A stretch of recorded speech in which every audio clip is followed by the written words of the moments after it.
Shalom saudara-saudara yang terkasih dalam Tuhan Yesus Kristus. Renungan harian kita diambil di Ibrani pasal yang ke-6 ayat 9 sampai yang ke-20. Judul renungan kita pada hari ini adalah Sang Perintis. Zaman perintis tidak dapat dilepaskan dari kiprah para tokoh intelektual yang membuka babak baru dalam sejarah pergerakan kemerdekaan bangsa Indonesia. Mereka menjadi pelopor lahirnya era perjuangan melalui organisasi-organisasi sosial kemasyarakatan. Era baru yang menandai pemilihan jalur diplomasi selain perjuangan fisik, sebagai jalan yang dapat membawa negeri kita menuju pada kemerdekaan. Kekristenan pada dasarnya tidak akan pernah dapat dilepaskan dari Yesus sebagai Sang Perintis. Bagi setiap orang yang merindukan kemerdekaan kehidupan yang sejati, keberadaan Dia di atas muka bumi menjadi pelopor yang merintis jalan lurus, jalan keselamatan yang disediakan bagi kita yang berjalan di atas jejak langkahnya. Jejak pengharapan yang menuntun kita untuk menikmati keselamatan, sebagaimana yang telah dijanjikan Allah dalam ayat 12, yang tidak mungkin berdusta, ayat 18, bagian terbaik yang pasti akan menjadi milik kita sampai pada akhirnya di ayat 11, kepastian yang sanggup memberikan kekuatan dan keamanan bagi jiwa di ayat 19. Karena tersedia jaminan untuk membawa kita sampai pada kebebasan hidup yang sesungguhnya. Kemerdekaan hidup dan sejati bagi orang percaya akan senantiasa menunjuk kepada diri Yesus sebagai Sang Perintis, pelopor yang meninggalkan jejak pengharapan bagi kita yang berjalan di atas jejak langkahnya. Jejak yang akan berujung pada keabadian, tanpa ancaman kematian kekal di dalamnya. Yesus adalah Sang Perintis yang membuka jalan menuju kepada kemerdekaan hidup yang sejati. Oke, sekarang mari kita lihat bacaannya gitu ya. Ya, judulnya gini ya. Kesungguhan Allah dalam menyelamatkan kehidupan manusia, apakah dibalas dengan kesungguhan manusia di dalam melayani Tuhan? Mari kita baca Ibrani pasal yang ke-6 ayat yang 9 sampai 20. Tetapi hai saudara-saudaraku yang kekasih, sekalipun kami berkata demikian tentang kamu, kami yakin bahwa kamu memiliki sesuatu yang lebih baik yang mengandung keselamatan. Sebab Allah bukan tidak adil sehingga Dia lupa akan pekerjaanmu dan kasihmu yang kamu tunjukkan terhadap namanya oleh pelayanan kamu kepada orang-orang kudus yang masih kamu lakukan sampai sekarang. Tetapi, kami ingin supaya kamu masing-masing menunjukkan kesungguhan yang sama untuk menjadikan pengharapanmu suatu milik yang pasti sampai pada akhirnya. Agar kamu jangan menjadi lamban, tapi menjadi penurut-penurut mereka yang oleh iman dan kesabaran mendapat bagian dalam apa yang dijanjikan Allah. Sebab ketika Allah memberikan janjinya kepada Abraham, Dia bersumpah demi dirinya sendiri karena tidak ada orang yang lebih tinggi daripadanya. Katanya, sesungguhnya aku akan memberkati engkau berlimpah-limpah dan akan membuat engkau sangat banyak. Abraham menanti dengan sabar dan dengan demikian ia memperoleh apa yang dijanjikannya kepadanya. Sebab manusia bersumpah demi orang yang lebih tinggi, dan sumpah itu menjadi suatu pengokohan baginya yang mengakhiri segala bantahan. Karena itu untuk lebih meyakinkan mereka yang berhak menerima janji itu, akan kepastian keputusannya, Allah telah mengikatkan dirinya dengan sumpah. Supaya oleh dua kenyataan yang tidak berubah-ubah tentang mana Allah tidak mungkin berdusta, kita yang mencari perlindungan peroleh dukungan yang kuat untuk menjangkau pengharapan yang terletak di depan kita. Pengharapan itu adalah sau yang kuat dan aman bagi jiwa kita yang telah dilabuhkan sampai ke belakang tabir, di mana Yesus telah masuk sebagai perintis bagi kita ketika Dia menurut peraturan Melkisedek menjadi imam besar sampai selama-lamanya. Nah, yang perlu kita klarifikasi pertama adalah klarifikasi kata ganti ini ya. Karena di sini ada yang kalau tidak diklarifikasi membuat bacaannya jadi bingung ya. Kalau dalam bahasa Indonesia dikatakan gini ya. Sekalipun kami berkata demikian tentang kamu. Ya, berarti berkata demikian itu perkataan yang tentang topik sebelumnya tentang kamu. Kepada siapa penulis Ibrani ini ngajak bicara. Tapi kalau kita lihat NIV, itu ngomong gini ya, even though we speak like this, sekalipun kita berbicara demikian, temanku, kita yakin ada hal-hal baik di dalam kasusmu atau di dalam hal tentang engkau. Hal-hal yang berhubungan dengan keselamatan. Jadi, sekalipun kami berbicara tentang seperti ini, temanku, jadi bukan tentang kamu, tapi temanku. Jadi nyapa, ya. English Standard Version juga demikian ya. Meski kita berbicara dengan cara yang seperti ini, namun di dalam kasusmu atau dalam hal tentang kamu yang tercinta, kita merasa yakin ada hal-hal baik yang dimiliki atau milik daripada keselamatan. Nah, kenapa kok ini penting ya? Karena ayat-ayat sebelumnya itu bicara tentang murtad gitu loh. Nah ini ya, Ibrani 6 ayat 4 sampai 6. Sebab mereka yang pernah diterangi hatinya, yang pernah mengecap karunia rohani, yang pernah mendapat bagian dalam Roh Kudus, yang mengecap firman yang baik dari Allah dan karunia dunia yang akan datang, namun yang murtad lagi tidak mungkin dibarui sekali lagi demikian, sehingga mereka bertobat, sebab mereka menyalibkan lagi anak Allah bagi diri mereka dan menghinanya di muka umum. Jadi, perhatikan kata ganti mereka. Jadi orang-orang yang ditegur di dalam ayat 4-6 itu adalah bukan dari golongan jemaat Ibrani. Tapi ada semacam tanda kutip kayak penyusup-penyusup. Mungkin seolah-olah itu mereka Kristen, padahal mereka itu bukan Kristen. Jadi seperti itu ya. Nah, kalau mereka yang dianggap golongan ini adalah orang-orang yang bukan Kristen, maka tidak mungkin kata-kata ini, sekalipun kami berkata demikian tentang kamu, bukan tentang kamu, tapi tentang mereka sebenarnya kalau menggunakan kata-kata seperti ini. Perhatikan kalau bahasa Inggrisnya, sekalipun we speak like this, kami berbicara seperti ini. Berbicara seperti ini maksudnya apa? Berbicara keras kepada orang-orang yang tidak sungguh-sungguh percaya. Tetapi kepada kamu, beda lagi. Jadi, sekalipun kami berkata-kata hal yang demikian itu berbicara kepada orang yang bukan kamu, tapi pada mereka. Ini kalau nggak dijelaskan, nanti membingungkan sekali gitu loh. Karena ayat 9, 10, dan seterusnya, itu penulis Ibrani berbicara kepada orang percaya. Tetapi kalau Ibrani pasal 6 ayat 4-6, tadi berbicara kepada orang-orang yang seolah-olah percaya, tapi akhirnya meninggalkan Tuhan. Ini dua kelompok yang berbeda. Nah, ayat 10 dikatakan, sebab Allah bukan tidak adil, sehingga dia lupa akan pekerjaanmu dan kasihmu yang kamu tunjukkan. Jadi percayalah Tuhan tidak pernah lupa untuk menghargai pelayanan kita. Dia selalu melihat ketulusan hati kita. Sebaliknya dia juga melihat juga kemunafikan yang memenuhi hati kita loh. Kalau kita tidak sungguh-sungguh melayani Tuhan. Manusia itu mungkin bisa lupa. Tapi Tuhan tidak pernah lupa, Tuhan tidak pernah untuk tidak melihat alias selalu melihat ketulusan hati kita dalam melayani. Memang terkadang Tuhan itu kok seolah-olah lupa.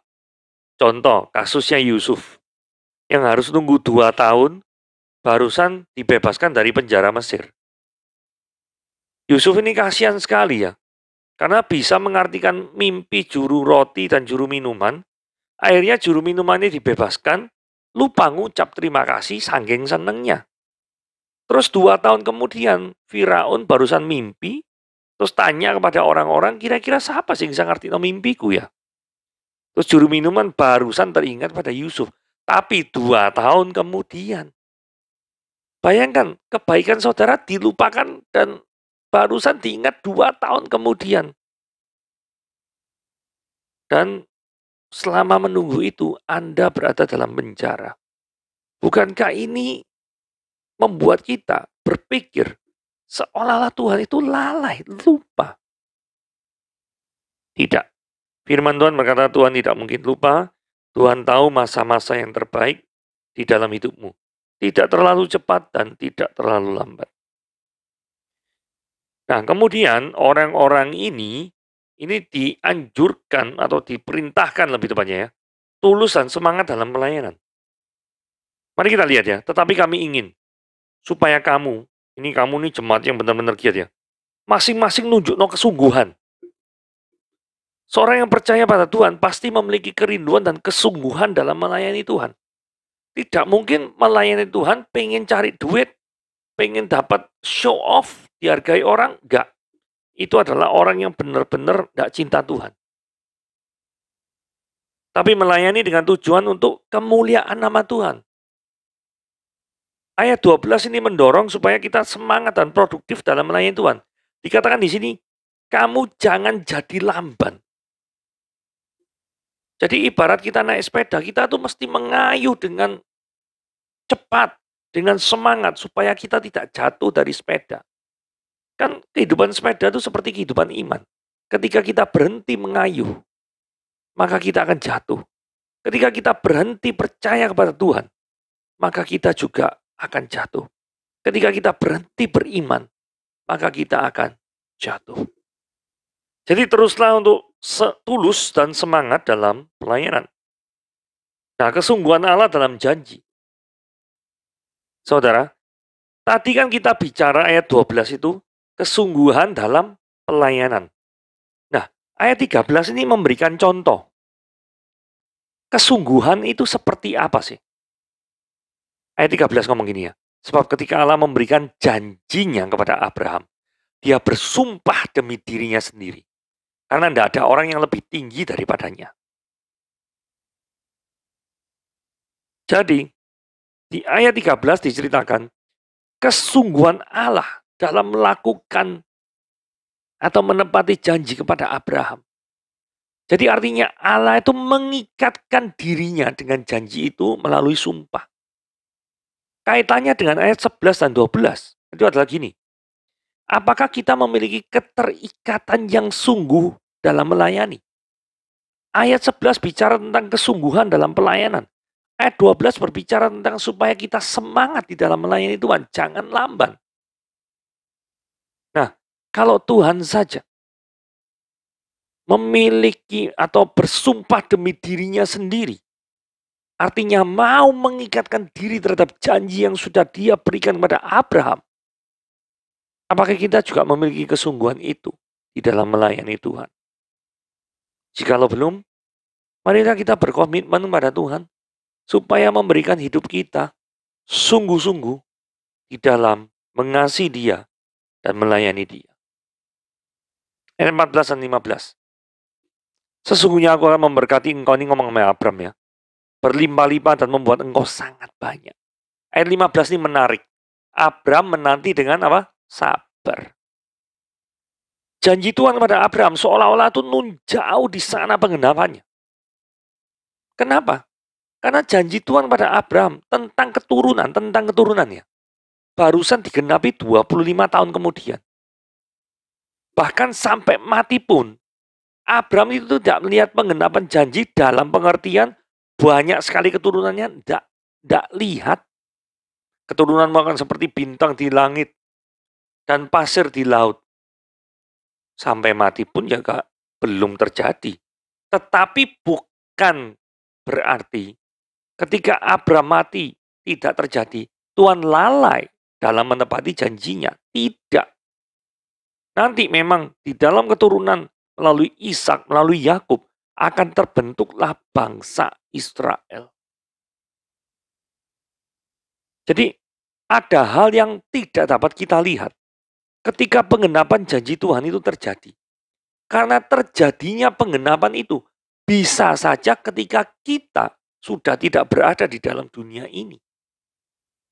Sehingga terkadang kita tidak bisa melihat penggenapan janji Tuhan. Bukan berarti hanya karena kita tidak bisa melihat, maka Allah itu bisa dinilai lalai terhadap janjinya. Tidak bisa demikian. Oke? Sekalipun durasi pengenapan janji Tuhan kepada Abram melalui keturunan Ishak itu 25 tahun, Allah tetap berpegang pada janjinya. Ayat 16, penjelasan sumpah Allah ya. Sebab manusia itu bersumpah, tujuannya sumpah itu apa sih? Untuk menjadi pengokohan bagi dirinya. Jadi ada orang biasanya, aku bersumpah demi langit lah, demi apalah, demi apa gitu ya. Nah tujuannya apa ya? Kamu percaya sama aku. Karena kalau orang tidak percaya, pasti orang itu tanya terus, kamu benar tak apa kayak gini. Nah, itulah sebabnya pengokohan ini di kalimat yang berwarna biru, firman Tuhan berkata, mengakhiri segala bantahan. Jadi begitu ada sumpah, orang yang bersumpah bisa dipercaya, maka itu akan mengakhiri segala perbantahan dan keraguan. Lebih tepatnya seperti itu ya. Nah ayat 17 ini penting sekali ya. Yang kalimat yang berwarna merah itu. Allah telah mengikatkan dirinya dengan sumpah.